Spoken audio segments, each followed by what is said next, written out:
Assalamualaikum warahmatullahi wabarakatuh.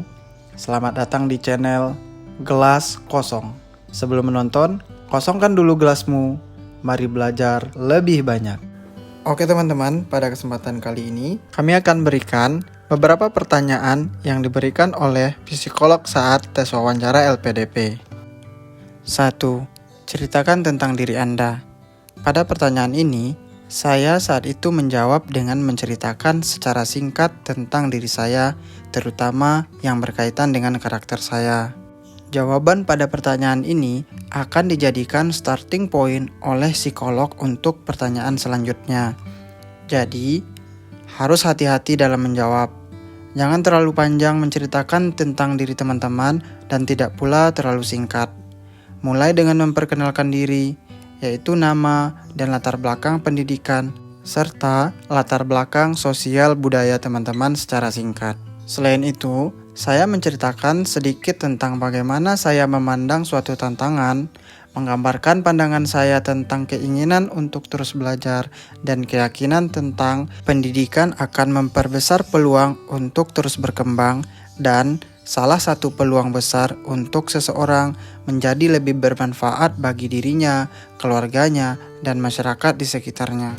2. Apa yang menjadi titik terendah dalam hidup Anda? Nah, pada poin pertanyaan ini, menurut saya adalah bagaimana kita memandang sebuah kegagalan dalam hidup dan menjadikannya sebuah titik balik untuk menjadi pribadi lebih baik. Sehingga jawabannya harus dengan memberikan case di mana teman-teman benar-benar mengalami kegagalan atau ujian hidup yang menurut teman-teman di titik itu tidak banyak lagi yang dapat dilakukan. Harapan teman-teman hancur, mimpi teman-teman pupus, namun teman-teman memilih untuk tetap bertahan dan bangkit dari kegagalan tersebut. Teman-teman harus menceritakan bagaimana tekad yang dimiliki, harapan yang dipupuk lagi, dan semangat untuk terus berjuang dan mengejar mimpi. 3. Apa kelemahan Anda? Pertanyaan ini harus dijawab sesuai dengan esai dan formulir yang teman-teman tuliskan sebelumnya. Dalam menjawab pertanyaan ini, teman-teman harus menunjukkan kelemahan diri secara jujur. Tidak hanya itu, teman-teman harus menunjukkan bahwa teman-teman mampu mengatasi itu. Jelaskan upaya apa yang dilakukan dan bagaimana hasilnya. Dalam menjawab pertanyaan ini, ketika itu saya menjawab, saya merupakan tipe orang yang tidak tegaan atau kasihan terhadap seseorang atau sesuatu. Sehingga, ini buruk untuk keprofesionalan saya. Ketika memimpin sebuah organisasi, saya seringkali merasa kasihan dalam memberikan tugas-tugas yang sebenarnya itu merupakan tupoksi dari anggota saya.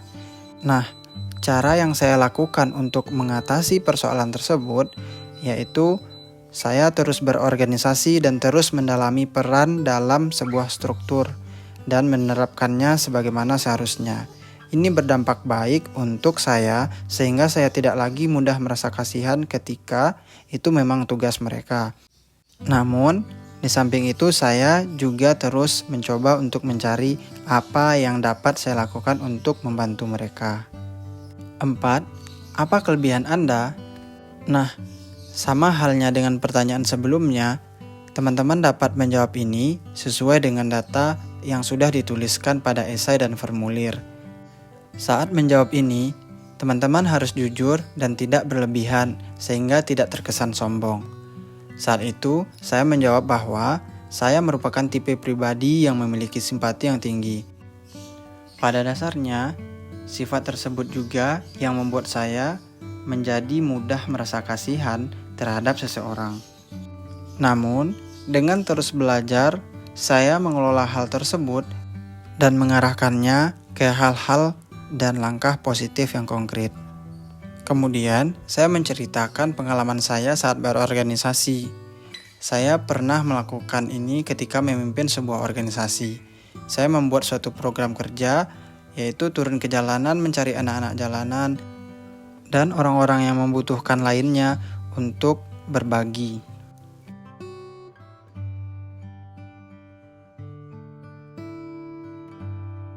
Nah, selain itu, saya juga menjelaskan bahwa saya tipe pribadi yang suka belajar hal baru, baik di akademik maupun non-akademik.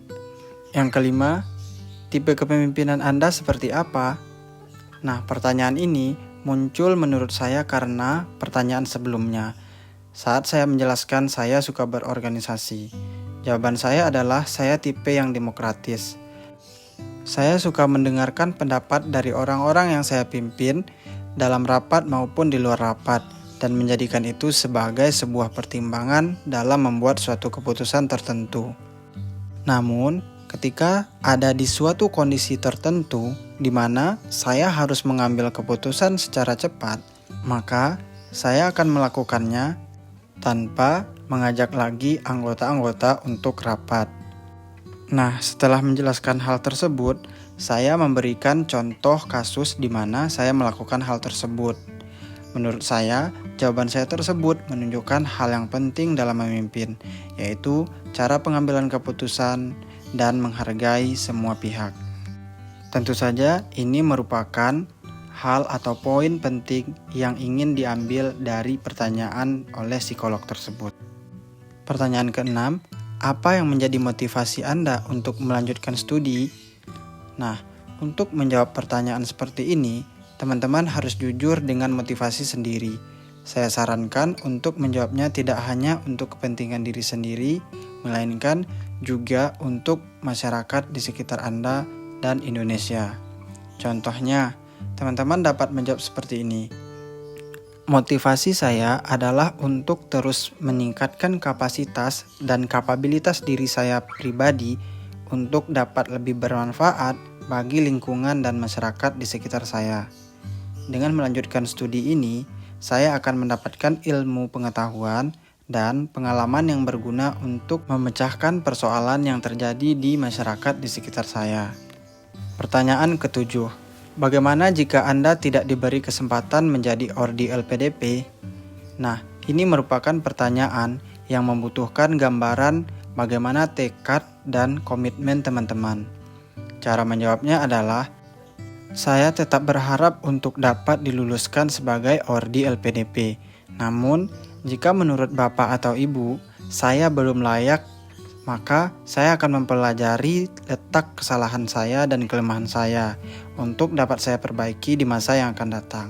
Hal ini dikarenakan saya sangat ingin meneruskan jenjang pendidikan saya ke jenjang yang lebih tinggi, sehingga dapat bermanfaat lebih besar lagi.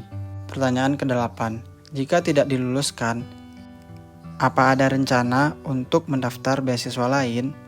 Nah, untuk menjawab pertanyaan seperti ini, teman-teman harus menunjukkan komitmen dan tekad teman-teman pada LPDP. Teman-teman dapat menjawabnya seperti ini. Sampai saat ini, saya belum punya rencana untuk mendaftar selain beasiswa LPDP, sehingga pada kesempatan selanjutnya, dengan perbaikan yang saya lakukan, saya akan mendaftar lagi. Selain itu, teman-teman juga dapat memperkuat jawaban teman-teman dengan keunggulan yang dimiliki oleh beasiswa LPDP.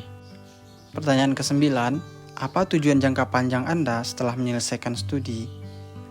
Untuk menjawab pertanyaan seperti ini, teman-teman harus menjawab sesuai dengan esai. Jawabnya harus mengacu pada perbaikan dan kontribusi untuk Indonesia, dimulai dari hal yang kecil, yaitu diri teman-teman, orang-orang di sekitar teman-teman, dan langkah apa yang teman-teman akan lakukan.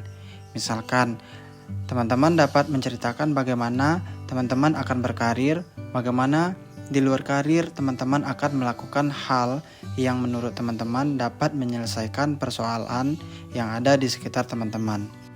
Ingat ya teman-teman, harus realistis dan tidak mengada-ngada. 10. Bagaimana Anda mempersiapkan diri untuk menghadapi lingkungan budaya yang berbeda? Nah, ini merupakan pertanyaan yang memerlukan jawaban yang menunjukkan bahwa teman-teman adalah orang yang adaptif. Teman-teman dapat menjawab dengan menceritakan cara teman-teman bersosialisasi. Contohnya, jika teman-teman sebelumnya sudah seorang perantau, maka teman-teman ceritakan saja pengalaman pada saat teman-teman beradaptasi dengan lingkungan masyarakat yang baru.